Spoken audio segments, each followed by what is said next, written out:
Bonsoir à tous. C'est la fin d'une journée marathon pour le pape François qui depuis ce matin a visité les sanctuaires anglicans et catholiques dédiés aux martyrs de l'Ouganda, célébré une grand-messe, parlé longuement à des dizaines de milliers de jeunes catholiques, visité un centre caritatif, rencontré les évêques, les prêtres religieux et religieuses du pays.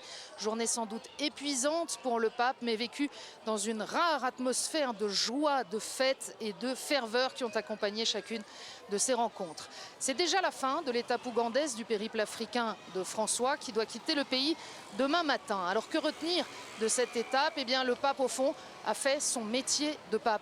Il est venu confirmer ses frères dans la foi, les invitant à suivre l'exemple de ces martyrs ougandais qui n'ont pas craint de témoigner du Christ jusqu'au sacrifice de leur vie. Ce ne sont pas de pieux souvenirs, mais des maîtres à imiter, a expliqué François, qui invite à marcher sur leurs traces en répondant à la haine par l'amour.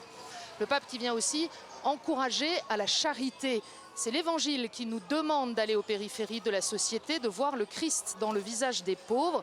Et c'est là-dessus que nous serons jugés.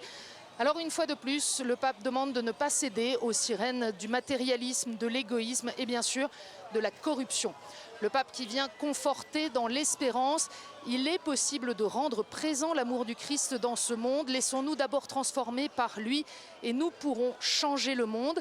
Changer le monde, c'est la mission que François a donnée aux jeunes. Alors changer le monde, ça passe aussi par des chemins de réconciliation, de justice et de paix. Et ça pèse particulièrement lourd dans cette région d'Afrique. Rappelons qu'ici, l'Ouganda accueille 450 000 réfugiés venus des pays voisins fuyant les conflits.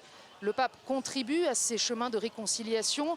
Il a ainsi, en marge de son programme officiel, rencontré le président de la République du Soudan du Sud, tout jeune pays indépendant depuis moins de 5 ans, toujours en proie à la violence. Il a aussi lancé un appel aux dirigeants du Burundi, alors que le pays menace de tomber à nouveau dans le chaos. Le chaos, les violences interethniques, c'est aussi ce qui déchire la Centrafrique, on le sait, et qui fait peser des incertitudes sur le programme prévu pour le pape pour la 3e étape de son voyage.